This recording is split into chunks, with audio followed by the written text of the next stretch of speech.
আমাদের এলাকায় তামাকের পরে এই গ্রীষ্মকালে শাকসবজি এবং অন্য অন্য যেগুলো আছে, এই যে শসা, খিরাই, তারপরে কইড়া, লাউ, ঝিঙ্গা, ধুন্দুল, এগুলো কইরা মানুষ মোটামুটি লাভবান।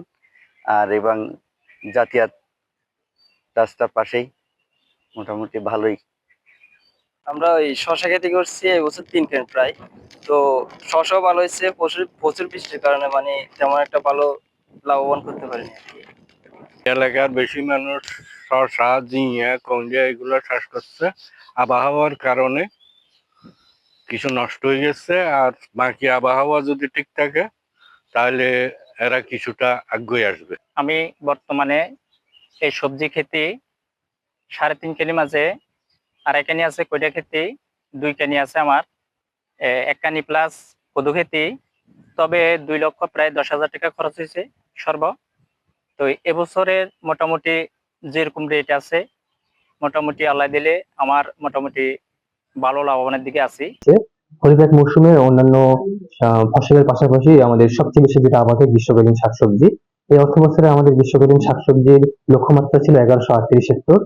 আমরা বর্তমানে পর্যন্ত 1255 হেক্টর লক্ষ্যমাত্রা থেকে 1255 হেক্টর আমরা অর্জন করেছি। এই গ্রীষ্মকালীন শাকসবজির মধ্যে শসা, ক্ষীরা, করলা, লাউ অর্থাৎ মাথা জাতীয় বা কুমড়ো জাতীয় শাকসবজির আবাদ লামা উপজেলায় বেশি, এবং এটার ফলন অনেক বেশি, কারণ কৃষকরা প্রথাগত উপসি জাতের পাশাপাশি হাইব্রিড জাতের দিকে বেশি আগ্রহী এবং ঝুঁকে পড়েছে, যার কারণে আমাদের যে গড় ফলন হেক্টর প্রতি, এটা গড় ফলন অনেক অনেক বৃদ্ধি পেয়েছে পূর্বেকার বছরের তুলনায়। সর্বোপরি শাকসবজির আবাদের পরিস্থিতিতে যদি বলি, আমি রবি মৌসুমের পাশাপাশি গ্রীষ্মকালীন শাকসবজি আবাদে খরিফ মৌসুমে লামা উপজেলা প্রভূত উন্নতি সাধন করেছে।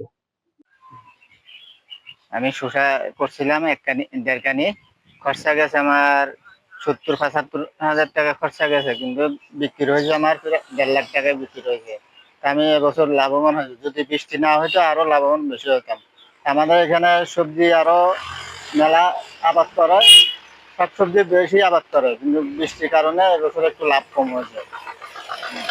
লাউ করতেছি, শসা করতেছি, তারপরে আপনার এই বরবটি করতেছি, বিভিন্ন চাষ মোটামুটি আমাদের এদিকে হয়। আমরা কৃষি খেতি মোটামুটি এবছর ফলন ভালো হয়েছে। ফলন ভালো হওয়ার কারণে মোটামুটি চাষিরা লাভবান হবে আর কি। এখানে যথেষ্ট পরিমাণ শশা খেতি, চিচিঙ্গা খেতি, অনেক সবজি হয়েছে আমাদের এখানে।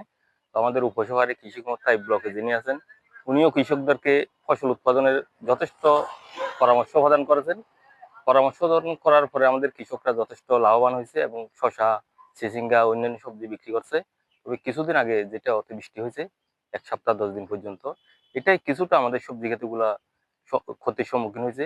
তবু আমরা কৃষকদেরকে পরামর্শ দিচ্ছি, যে সমস্ত সবজি ক্ষেতগুলো এখনো ভালো আছে ওগুলাতে আবার নতুন ভাবে সার দেওয়া, বা যেগুলা পরামর্শ প্রদান করা।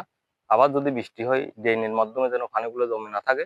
আমি 1 কানি জমিতে তিত করলা আর করলা লাগাইছি। এতে লাগাইয়া লাভবান হয়েছি। বাইরে থেকে পার্টি আইয়া মনে করেন যে সব কিনে নিয়ে যায়, আর এনে মনে করেন বাইরে নেওয়া লাগে না, এরাই আইসে ভালো দাম দিয়ে লয়ে যায়।